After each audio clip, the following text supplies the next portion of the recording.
subpoena for cabinet. Uy, okay lang. Yes, marami pong subpoena. Tulad ng sinabi ko kanina, kung ang sigaw ng taong bayan para kay dating Pangulo, Presidente Duterte, ay bring him home, ang sigaw ko naman sa ehekutibo, bring them here. Yun, palakpakan. Para may testigo tayo at maliwanagan. Ayan, ha? Kung ang sigaw daw ng taong bayan, bring him home. Meron tayo niyan, di ba? Meron tayong sombrero niyan. Kung yan ang sigaw ng taong bayan, bring him home. Ang sigaw naman ng mga senador ay bring them here. Bakit? Mga duwag, walang mga bayag. That's the truth. Takot, may tinatago, duwag. Yan o ang katotohanan. Nagtatago sila sa kanilang mga boss nila na si Bersamin at saka si Marcos. Kaya naku po, iyan na diretso ang sinabi, bring them here. Yung palakpakan. Mga tao, napakarami pong tanong. Ngayon, dala-dala ko ang iba't ibang subpoena. Pagkahaba-haba po ito, hindi naman siguro covered ang bawat kulit ng executive privilege. Mamaya papaliwanag yan. Yung executive privilege, hindi po cover ang pulis dyan. Secretary lang po dapat yan. And yet, nag-absent si Marbil. Di ba? Marbil, may mga chismis sa'yo. Ayoko sanang, hindi ako naniniwala doon sa mga chismis na yun. Pero this time, mukhang totoo. Hindi. May mga chismis sa'yo, Marbil eh. Oh. Sa'yo, Tore, isa ka pa. Kasama ka dito. Jing Pajardo na isang napakalabong tao. Oh, di ba? Sama-sama kayo. Pag-umpugin daw kayo ni Senator Amy.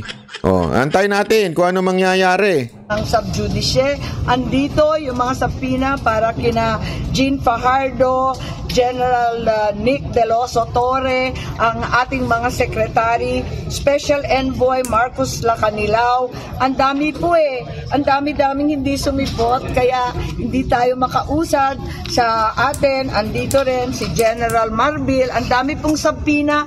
Ang problema ko talagang kinakailangan pirmahan ito. Dalawa ang pinadala ko kay Senate President Cheese Escudero. Pero nung Lunes pa inaantay ko, hindi pa lumalabas. Ngayon magpapadala ako muli. Sana naman pirmahan at tapos na itong subpoena. So ayan, malinaw ho mga kababayan ha. Hindi pa po pinipirmahan. Ito kasi yung una, nagpadala na daw siya, hindi pa pinipirmahan ni Cheese Escudero. Nako, Cheese Escudero. Nako. Mukha atang talagang totoo yung sinasabi ng mga taong bayan ngayon na isa kang tagahawak ng red, ba yun? Red wine ba yung binabanata niya o champagne? Champagne ni Madam Lisa. Mukhang naging literal na ikaw ay talagang isang tuta ng presidente. Hindi nga presidente. Tuta ni Lisa Marcos eh. Patunayan mo na hindi ka tuta ni Lisa Marcos. Pirmahan mo yan. Kasi nasa iyo na yan eh. Kasi kung hindi mo pinirmahan yan, dyan pa lang sinasabi na you are not independent. Pero pag pinirmahan mo yan, papalakpakan ka ng taong bayan. Pero pag hindi mo pinirmahan yan, sisiguraduhin ko sa'yo, lahat ng taong bayan sasabihan ka na tuta ka ni Lisa Marcos. Gago! Kaya pirmahan mo yan. Hindi pwedeng itenga-tenga mo lang yan. Ano ka, walang bayag? Hindi yung totoo. Huwag na tayo magbulahan dito. Huwag na tayo magpagandahan ng lengguwahe dito. Pag hindi mo pinirmahan yan, wala kang bayag. Ganun lang kasimple ho yun, di ba? Gago! Sana gawin mo yung sinumpaang duty na maging check and balance ng executive branch na maging independent, di ba? Pag hindi mo ginawa yan, naku po, paliwala ka sa akin. Pagtatawanan ka ng taong bayan. Pagtatawanan ka ng taong bayan. Tuloy. Ang pinadala ko kay Senate President Cheese Escudero. Pero nung Lunes pa inaantay ko, hindi pa lumalabas. Ngayon magpapadala ako muli. Sana naman pirmahan at lumabas na itong subpoena. Ano daw? Kailan yung pinadala nyo nung una?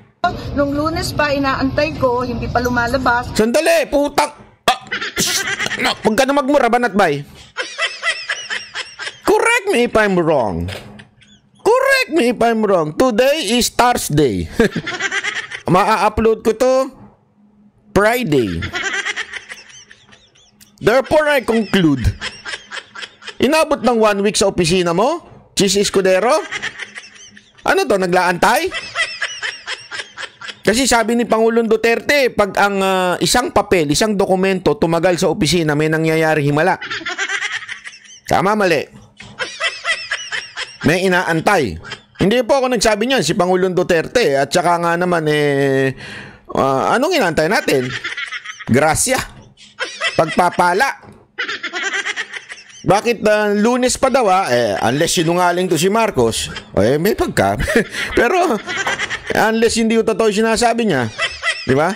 Lunes pa daw, pinadala na po yung subpoena doon sa mga hindi pinipirmahan. Escudero, baka naman nagtatanong ka pa kay Lisa Marcos. Ang hina mo naman nila lang. Hindi, astig ka pa naman pagdating sa pagbablog ninyo ni Heart Evangelista. Ang katapat mo lang pala, isang tiyanak tuloy. Sorry, hindi tiyanak. Sorry! Sorry naman, hindi tiyanak. Huwag naman kayo ganun. Ang sama ng ugali nyo eh. Hindi.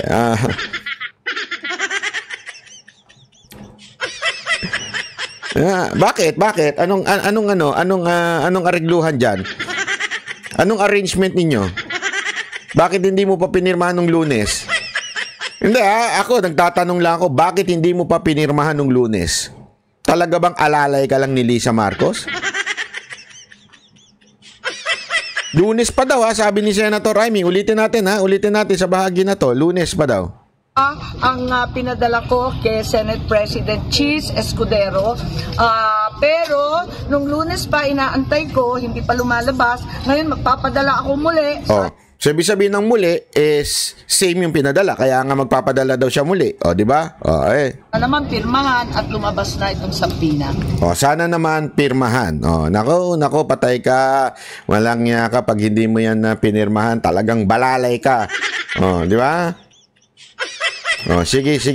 Tuloy natin. Ngayon, pag-usapan natin yung pag-usapan natin yung mismong hearing na ganap, di ba? Pag-usapan natin, ha? Okay. Ito. Ang dami kasing punto dito, ang dami ni-reveal ni Senator Amy dito, ha? Talagang good. Hindi, ito, walang biro, good job siya. Good job siya dito. Kasi talagang ni-research niya. At nung siya nagpipresenta, may ebidensya, hindi katulad ni Claire Castro. Parang may tililing eh. Gumaganong-ganon di ba? Gano'n. Mamaya pag-usapan din natin yung ewan ko kung kambal ba ni Trillanes yan. Pakinggan natin tong hearing Mag-umpisa tayo kung hahayaan ninyo ng chronological Yan. Nais ko lang ipakita na sa kaguluhan nung nakaraang taon, sa Mayo pa lamang nagkaroon na ng briefer tungkol sa aresto ni Presidente Duterte. Mantakin mo, Mayo pa lang last year. Ang daming statement ni Marcos dun. Na hindi tayo mag-cooperate. Ganon. Si Secretary Remulla, pagka dumupunta dito, arestuhin namin yan. Yung pala, May pa lang, pinagpaplanuhan na yung pag-aresto Hindi ito pinagpaplanuhan yung coordination with ICC. Pinagpaplanuhan na yung pag-aresto, May pa lang. Tingnan mo nga naman napakabudol nitong gobyernong ito. Di tama yung sinasabi na walang kinalaman ng Pilipinas dito. Ilang beses tinatanggi ng ating mga opisyal, sana narito sila para ipaliwanag. Subalit nag-press release po ang liwaliwanag nung DOJ Assistant Secretary Miko Clavano. May 8 ang kanyang mga press release. At sa kalagitnaan ng kaguluhan tungkol sa PI, yung ating People's Initiative, sa kaguluhan ng Davao at Maisog rallies, ay biglang nagkaroon ng bagong briefer na ginagawa ng DOJ. Ito ay unang-una, the potential arrest of President Duterte. Ikalawa, ang pagbabalik ng Pilipinas sa ICC.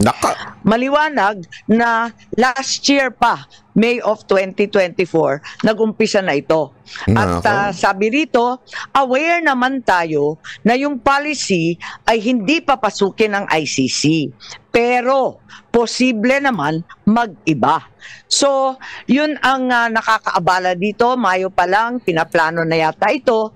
At kahit sinasabi ng ating kagalang-galang Secretary of Justice, sana narito siya, sabi niya, labas-masok ang dayuhan sa Pilipinas. Libo-libo sila. Daan-libo pa ang pumapasok na waring di natin nalalaman. Ngunit, kilala ng ating Bureau of Immigration ang ilang ICC, mga tauhan na klaro na pumasok dito. Unang-una, maliwanag, si Maya Destura Bracken. Dumating noong October 4, 2024. Siya ay galing US at interpreter siya nung ICC. Maliwanag po yan. At maliwanag din na dumating siya sa Pilipinas.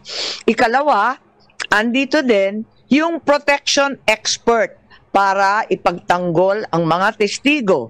Ang pangalan, William Rosato, dumating sa Pilipinas October 15, 2024. Mahabang pagpaplano to. Nakita din natin na may dumating din na isa pang protection expert at iba pang mga dumating na si Amir John Kasam. Dumating October 20. At yung investigador, dumating din sa October 24. Siya yung huli. Ang huling ICC na nasa record ko, October 24, Naku. Glenn Roderick Thomas Cala. Naku. Siya naman yung investigador. At hindi ko alam kung kompleto na ito dahil meron pang binabanggit na Robin Croft na abogado naman nila at may binabanggit din sa kanilang mga usapin na bagong team ng tatlo parating daw ng 19 October. Hindi ko na nakuha yung pangalan pero maliwanag na merong mga dumating na ICC at nagpakilala bilang tauhan talaga ng ICC na may kanya-kanyang espesyalidad. May protection expert, may investigador, may interpreter, may abogado. Klaro po yun at itinira, hindi natin sa sigurado ang binabanggit at sinulat nila sa kanilang immigration papers, Midas Hotel, Raffles Hotel, Nako. Diamond Hotel. Nako. Humingi rin sila ng protection detail and transport sa Pilipinas. Grabe. Diyan pa lang approval ng protection unit. May PSPG pa. Ay putang ina nyo talaga. Sorry pero mainit dugo ko dito. Yung mga meron tunay na threat, lehitimong may mga dokumentong threat, porket kaalyado ni Pangulong Duterte ay tinanggalan ninyo, tapos etong ICC binigyan ninyo, tapos sasabihin nyo wag mamulitika, hidot kayo, mga tangina ninyo. Yan lang ang sasabihin ko sa inyo. Pasensya na sa mura ko mga kababayan, makakatikim ngayon itong mga animal na to. Bakit ganyan, Marbil? Pakisagot nga ako.